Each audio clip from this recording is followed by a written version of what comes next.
Ingi Rúnar Kristinsson, þú fórst á 8 unglingalandsmót í röð. Hver var ástæðan fyrir því? Ég hef bara mikinn áhuga á íþróttum og ég vildi ekkert fara neitt annað en á unglingalandsmótið. Ég hef mjög gaman að því. Og datt ekkert unglingalandsmótið út og var alltaf áhuginn jafn mikill?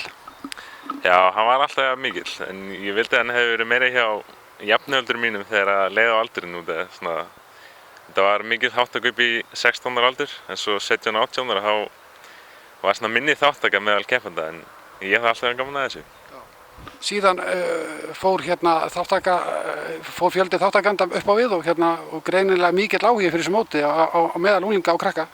Já, ég er mjög ánægður með þetta mót og líka út að þetta er ekkert bara keppnin, það er mikið gaman í kringum þetta og fjölskyldan með og það er svona skemmtileg kringum þetta og líka út að þetta er það stórt mót en alveran er samt aldrei í fullu sko, þannig að það er alltaf að hafa mjög gaman að þessu móti.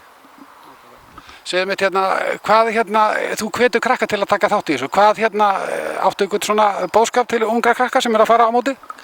Ég veit það ekki, ég hvet alveg eindregið til að fara á þetta mót og þetta er mjög gott og ég veit ekki.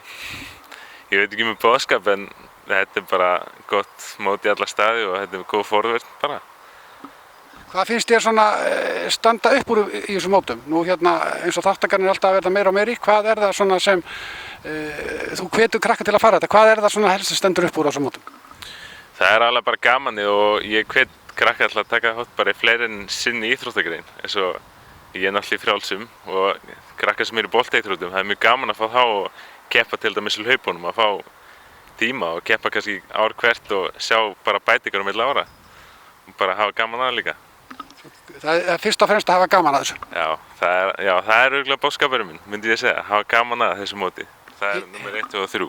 Hitta jafningja sína og eiga skemmtilega stund saman? Já, alveg, eindregið. Ingi Rúnar, ég þakka þér kærlega fyrir þetta.